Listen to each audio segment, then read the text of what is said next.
पठान अपनी मस्ती है। आहा हयाती अभी हयाती हयाती आहा आहा ठरा ठरा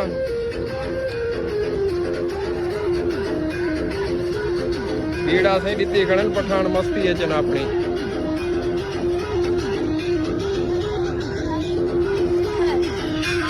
शाम दे मनाजिर देख गिनो पठाने दी मस्ती भी देख गिनो।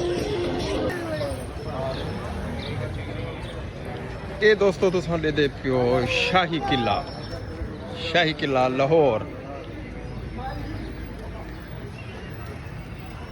जिंदगी दोस्तों इन्हें लोकें दी है। असा देहात वाले को देखो च क्या जिंदगी है।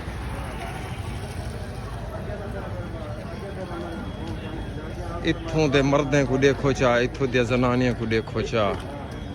जिंदगी इन्हें लोकें दी है। असा लोकें गरीबें दी क्या जिंदगी है। साड़ी औरत सारी दी हार रंबा यो मार मार मार द्रोगियां देख दे ते हुण वाड़ आ गए। हुण साड़ियां मावां भेणी ये द्रोगियां देसन। ये जिंदगी है। अरबां खरबां पत्ती लोग हैं इत्थां केर जेरे जींदे जन्नते च। बस सारे किते ठीक है जिएं दौर गुजरता पे माहौल है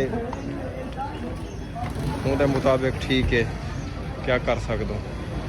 ये है वे शाही किला लाहौर। शाम का टाइम हाँ मैं अपने घर वाले पासे सफ़र करना पिया हम सिद्धपुर वाले पासे।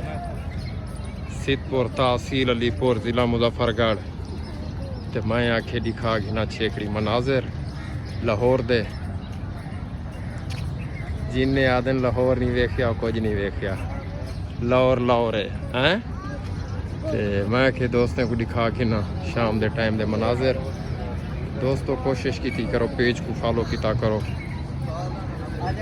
मेरा यूट्यूब का पेज मेरा यूट्यूब का चैनल थी गया वखरा विलागर ते पेज थी गया फेसबुक का वो भी वखरा विलागर।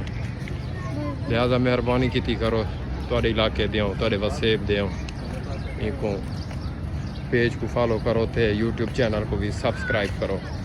मैं तो आपको दिखे ना कि गुरुद्वारा खड़े वो दिखे ना सिखें दा जेरे जिन्हें इबादत गाए के अंदरों शाही किले दे मनाजिर भी दिखे ना।